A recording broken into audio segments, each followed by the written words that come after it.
செய்தியாக பார்த்திருக்கிறோம். சென்னையில் வளர்ப்பு நாய்களுக்கு உரிமம் பெறுவதற்கான கால அவகாசம் நீட்டிக்கப்பட்டிருக்கிறது. டிசம்பர் 7ஆம் தேதி வரை நீட்டித்து நீதிமன்றம் உத்தரவு பிறப்பித்திருக்கிறது. அந்த அண்மை செய்தியை பார்த்து வருகிறோம்.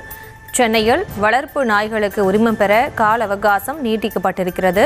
இவர்களோடு இணைகிறார் முதல் செய்தியாளர் மதியழகன். வணக்கம். மேலும் விவரம்.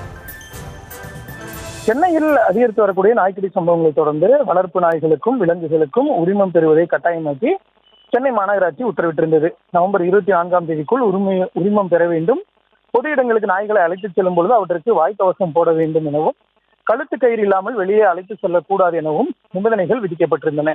பதிவு செய்யப்படாமல் பிராணிகளை வைத்திருந்தால் 5000 ரூபாய் அபராதம் விதிக்கப்படும் எனவும், முகக்கவசம் போடாவிட்டால் 500 ரூபாய் அபராதம் விதிக்கப்படும் எனவும் தெரிவிக்கப்பட்டிருந்தது.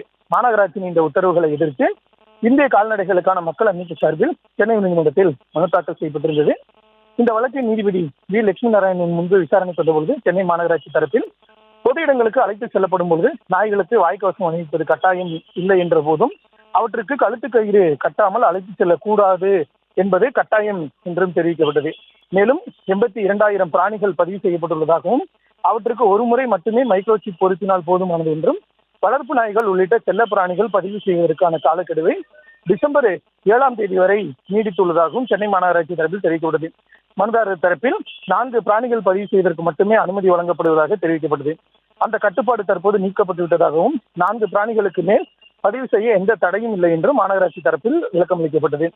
சென்னை மாநகராட்சியின் இந்த விளக்கத்தை பதிவு செய்து கொண்ட நீதிபதி வழக்கை முடித்துவிட்டு உத்தரவிட்டார். அதே சமயம் நீதிமன்றத்தில் தெரிவித்த இந்த விளக்கத்தை ஒரு வாரத்தில் அறிவிப்பு ஆணையாக வெளியிட வேண்டும் என்றும் சென்னை மாநகராட்சிக்கு நீதிபதி உத்தரவிட்டார்.